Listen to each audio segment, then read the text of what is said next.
Network Entertainment. Ladies and gentlemen, our very special musical guest, two-time Grammy winner, Miley Cyrus. Two-time na ba siya?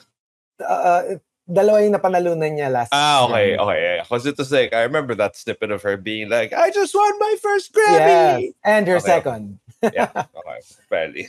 Okay, 2 for 1. Okay. Miley Cyrus, there's always gonna be another mountain. I'm gonna always wanna make it move. Can I just be the one to do it? An uphill battle. There's always gonna be another mountain. There's always gonna make it move. Sometimes you're gonna have to choose. Ain't about how fast I get there. Ain't about what's waiting on the other side. It's the climb. Oh my God. Alam mo yung nakalungkot? So, alam mo, yesterday, before we record this podcast, yesterday, on Boys Night Out, we had the cast of Ramahari. Okay. Karen, everybody. And they performed on air in the booth. So, alam mo yung, it was such a beautiful song, beautiful it is, the way they were harmonizing. Gusto mo part 2? Ang ganda. Alam mo, Hari. Tapos na-realize namin, si Tin na-realize na parang matagal na kitang friend kay, pero minsan nakakalimutan ko gaano ka talented, no? Ako ganun din nararamdaman ko sa'yo eh. Minsan nakakalimutan ko gaano ka katanga, no? Ang ganda kaya ng rendition ko. Alam nyo. Saka yung masama. Alam mo, yung sa The Climb na version mo, you know that you know the song eh. Kasi kahit papaano may tumatama na nota. Pero yung problema, majority of it sablay. Sounds like my Valentine. No.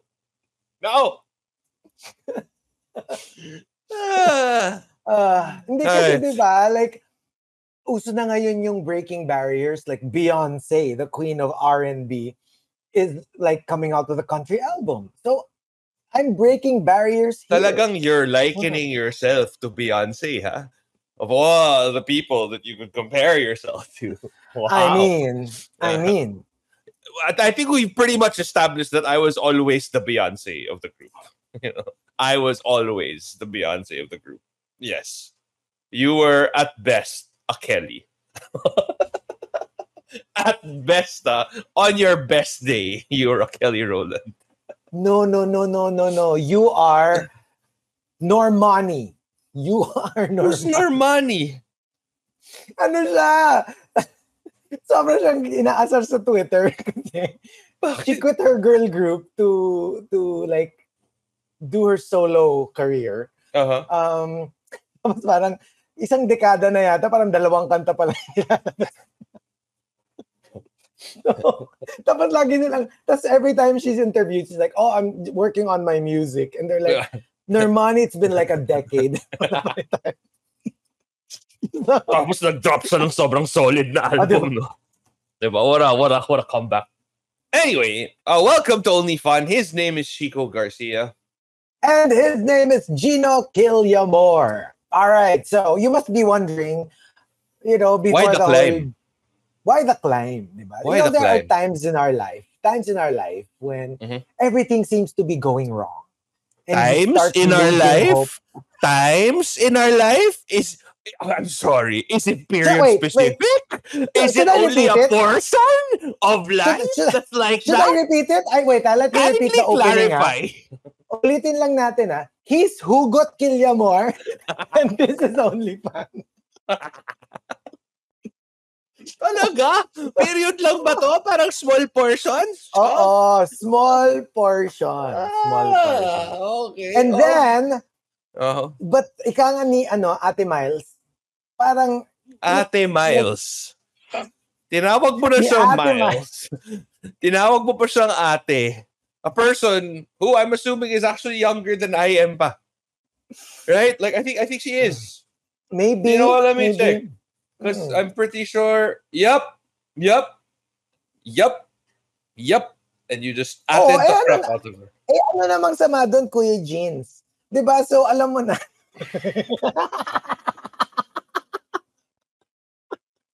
The disdain. Bahala ka dyan!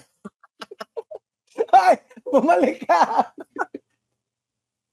Grabe to. Alam mo, napaka-typical talaga. Alam mo yung mga older brother na inaasar lagi yung younger brother. To our friends at the Pod Network Entertainment, kindly blur this out. alam mo yung tawa mo na malapit nang umiyak.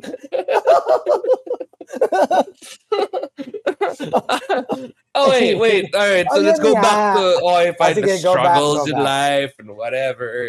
Pero diba, yun nga, like the song says, ganun talaga yun. You know, it's going to be an uphill battle, but it's the climb. And that's pretty much diba, that's our show for today.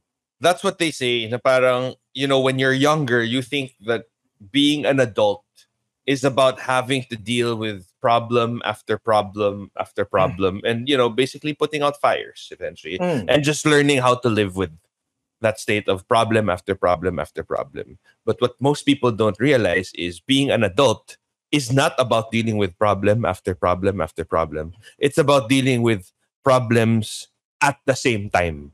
It's not like it's the not problem. One at a time. It's not problem number 2 is gonna be like, ay, wait, sige, okay lang. Antayin ko muna matapos mo yung problem number 1, saka ako papasok ka. Hindi. Para sa mga movies, di ba, pag fight scene, yung, ba't sila isa-isa?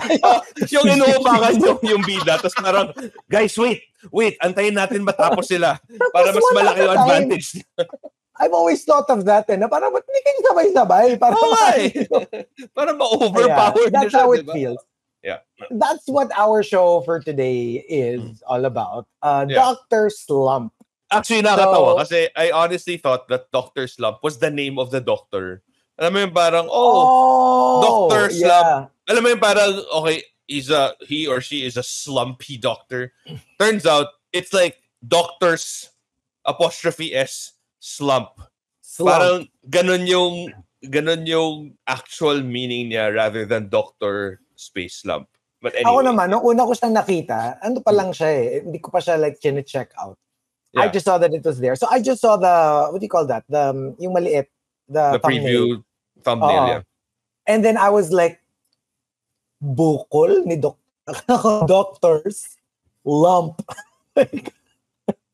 Well, at least doktor na siya. So siyempre, nung nakita mo na bukol ng doktor, na-excite ka naman. At kilala ko yung actor. Kilala ko kasi si Oka. Click agad siya, nood agad. Wait, lump ni doctor. Tapos magkita ko, ay, slump. Ay, slump pala. Sad. This is the same guy who was in that zombie apartment. Yeah. K-drama that we watched. Alive or something? No. So Alive 100? No. Yung ano siya, yung baseball player siya. Yes. That one. Was it Alive? Baka. Yun ba yun? Basta something like that. Basta the one where they nag-team up sila to become partners they pretended to be like together para maging mas mura for the girl yung apartment. Remember that? Kasi mahal yung... But remember that we did that for only fun. Yeah. And then yes, I do remember. Ito yung different kasi yung zombies when you become infected, you can become normal. Yeah. Remember that? Tapos yung mga parang right. Yeah. Yung may mga apartment complexes sila na tapos yung mga infected. They would sleep in single beds. Nilalak nila sa gym. Yes. And it was because of the pill, the parang weight control pill. That's what started the whole... okay. Yeah, that's the same guy. What was that? Happiness. Yes. Happiness. Yeah. Oo, 'di ba yun yung yung you put the pines. Ganda ng mga movies niya, Happiness, Dr. Slump, 'di ba? Dr. Slump. Oo. Pero yun, so I was pretty glad because, diba, I really like this actor. Yeah. I would probably watch a show just because it's him. Yeah. So when I follow mo watched na sa it, Instagram doon, no? Yeah, do you even know me?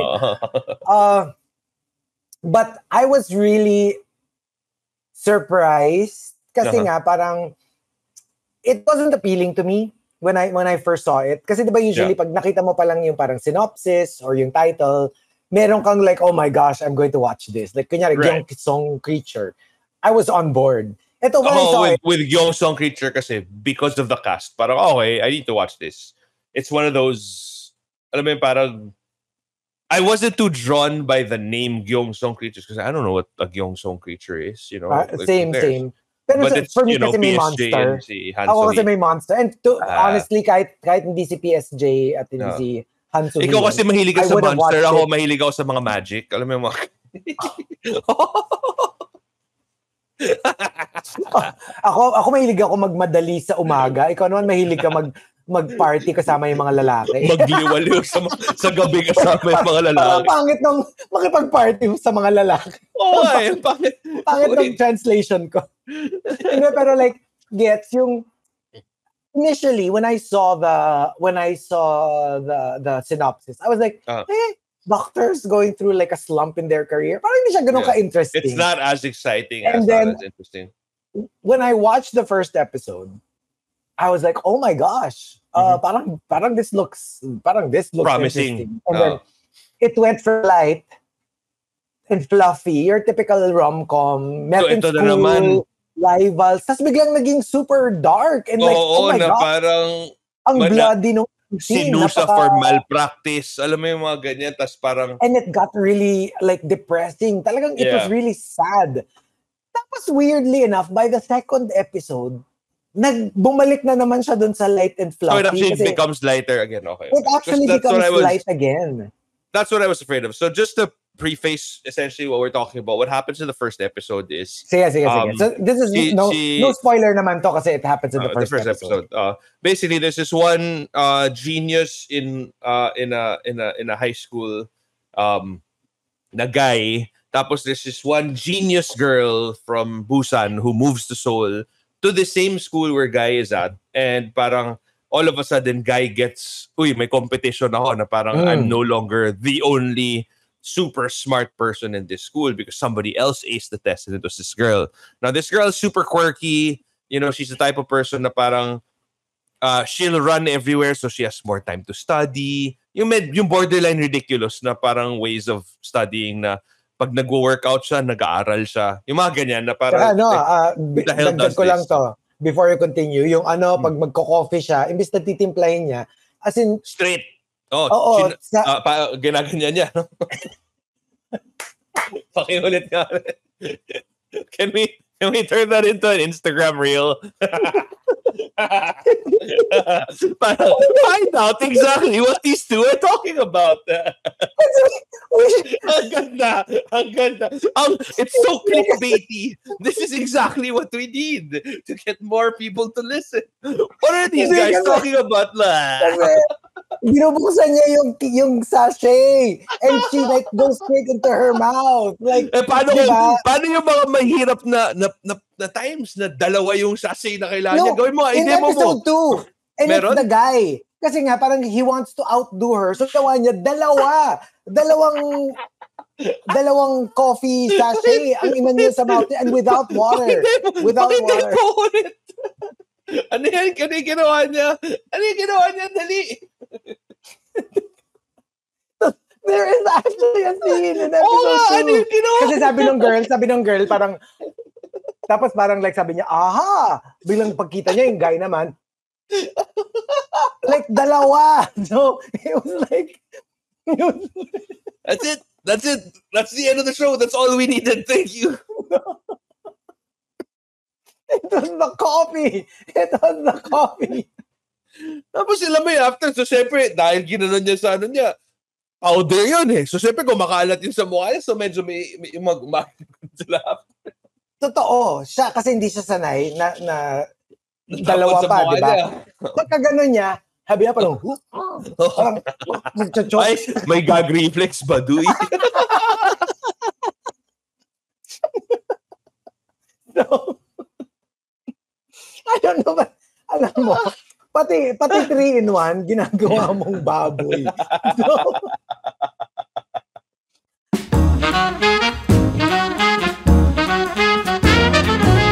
Hi, I'm Red Oliero. Hi, I'm Andrew Bernardo. And we are the Bago Matulog with Red Oliero podcast members. Yes, we are promoting our podcast and sana makinig kayo sa podcast namin. Yun lang. Thank you. Yay. Please, we need money.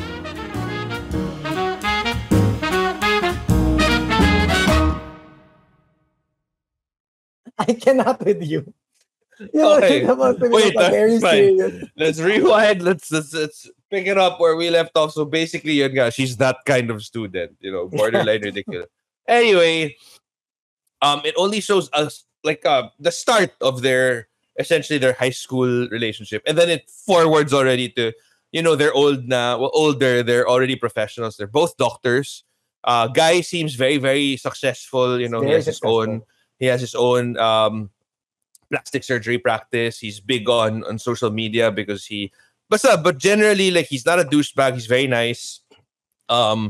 He basically, like, everything he makes on his social media, he donates. Yung mga ganyan.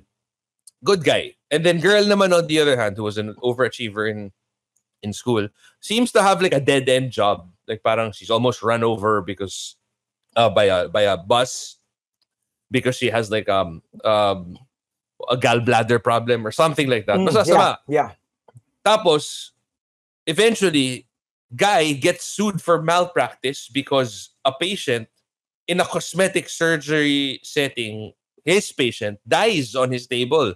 Like, as in, cardiac arrest. Ganong level. So, parang obviously gruesome, like ha? Like, gruesome. Like, yung well, I mean, they like, didn't naman show. It's more of, I mean, they didn't, but all that blood. Feeling ko naka-sale yung fake blood sa Korea. Parang gamit tayong marami. Intense yung squirting of blood. Tapos tinamaan sa mata, diba? Tapos medyo kumano, ganun ba siya?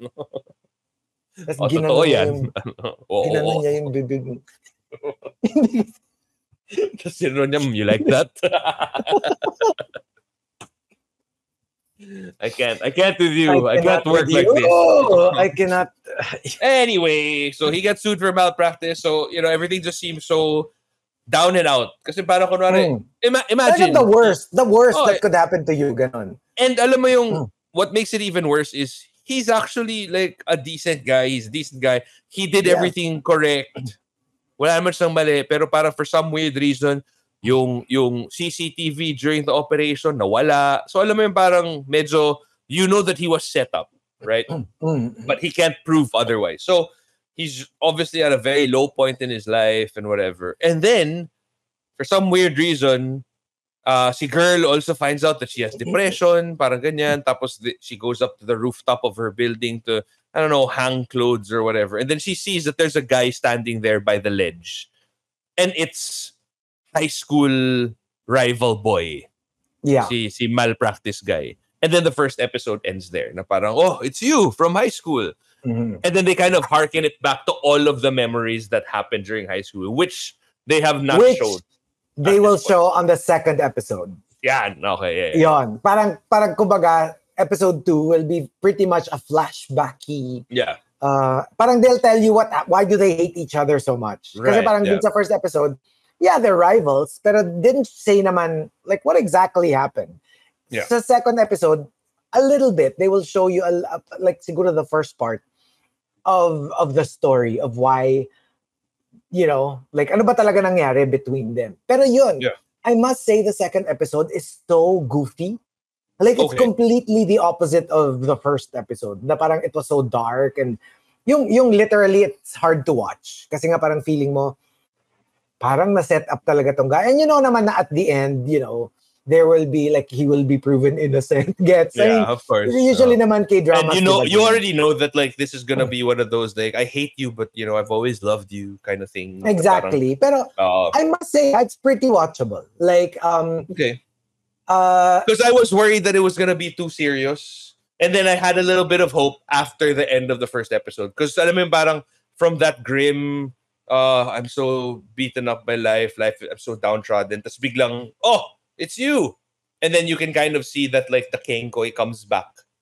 Like Super. in their faces. As in, so episode 2, you wouldn't even think that there was anything serious that happened in on the first episode. Isipin mo parang ano siya, it's one of those like purely rom-coms. Kasi they really focus on the two of them. Yeah, the usual love-hate, konting kilig. And then, yun nga, like they focus on what happened in high school. High school ba yun? O grade school? High school naman siguro. High school. Oh, so high school, and then, you know what I mean? They focus on that part. So, it's so light and easy to watch and super fluffy. And to be honest, I was watching, I wasn't able to finish it kasi nga we were going to record na. Pero, like if we weren't recording, I'd probably have you would have been a couple watching of episodes in. Yeah. Kasi it's pretty watchable. Like, fun siya. If I'm being honest, panoorin. I enjoyed the first episode. I have high hopes for the next episode. But, ang dami ko pang kailangan panoorin. Sobra.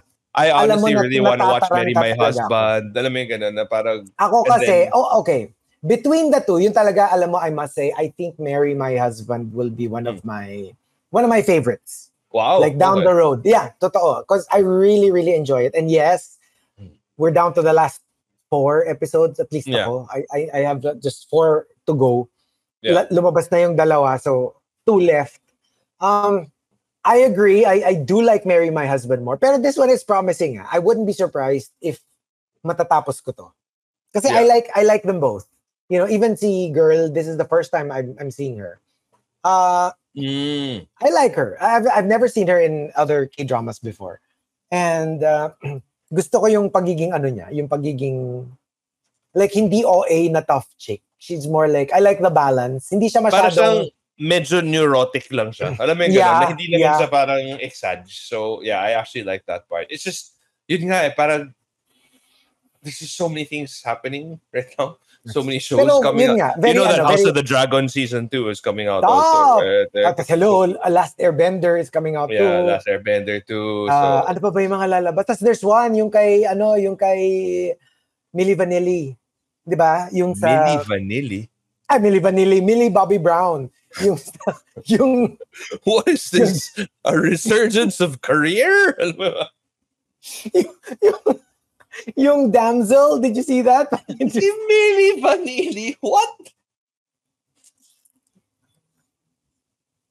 What am I thinking? Si Millie Bobby Brown. Did you see that? I don't think I've seen this yet. No. It looks interesting. Parang period, ano rin siya, drama na looks very interesting. And and not to mention movies, di ba? I know. Hello, I don't know kung saan natin sisingit to, di ba? Like, there's a cast now for Fantastic Four. Yes. Oh my God, I'm so excited. As of this recording, the cast of the Fantastic Four was just announced. So, it's Vanessa Kirby as Susan Storm, Pedro Pascal as Mr. Fantastic.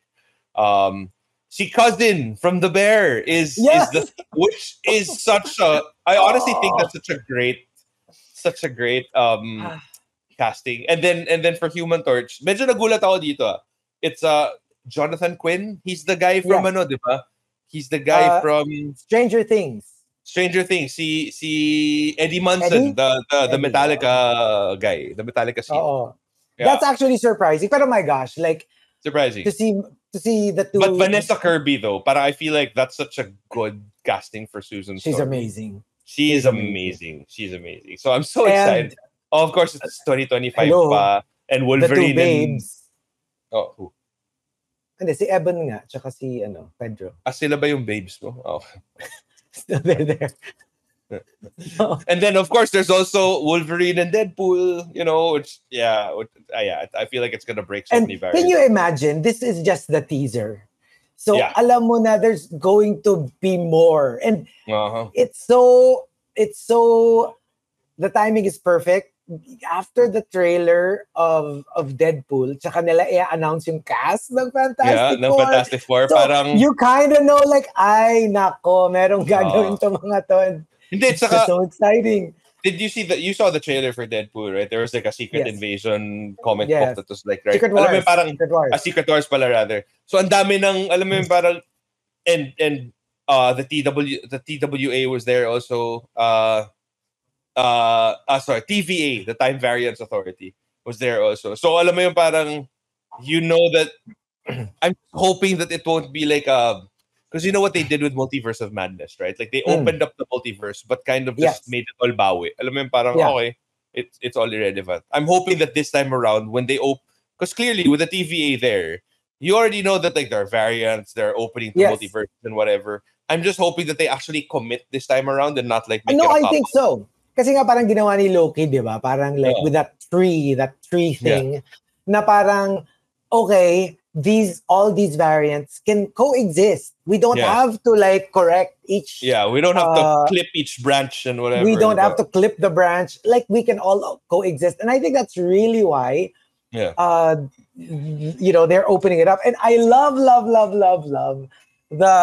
I'm so glad pinayagan nila that line from the teaser where Wade says. I'm the Marvel Messiah. I'm Marvel Jesus. Marvel Jesus, sorry. Marvel Jesus. Kasi parang it's a wink to not just because they're ushering in the different branches, but I really think it's, you know, acknowledging that, look, I know I've not been so great the past couple of years. It's so self-aware. You know what I mean? Yeah. And I love it. Kasi parang, look, Marvel Jesus. We're talking about like a fan base. Yeah. That's not going to mince their words, you know. Yeah, for sure. A super passionate fan base. Even the biggest fans will say na, they kind of dropped the ball a little bit. So I love the spirit of the whole, guys, I got this. Ayusin ko to. Ayusin ko to. And I will make everything right again. And sorry, not to wink at the politician, but I will make Marvel great again. Yep. Diba? Parang like, I will make it great again. And you know, the MCU, the one that you've been saying, I miss the greatness feel of the MCU. Of phase 1 to 4 MCU. Yeah, it is on its way back. So I'm very hopeful. And who knows, diba? And you know, actually ako naman, lagi naman akong hopeful because I'm such a big fan. Yeah. Even with the whole you know, the James Gunn version of the DCU. I'm also very hopeful. This is what's going to be interesting. So far, the talk is that the release date for both the Fantastic Four and Superman Legacy is medyo close to each other.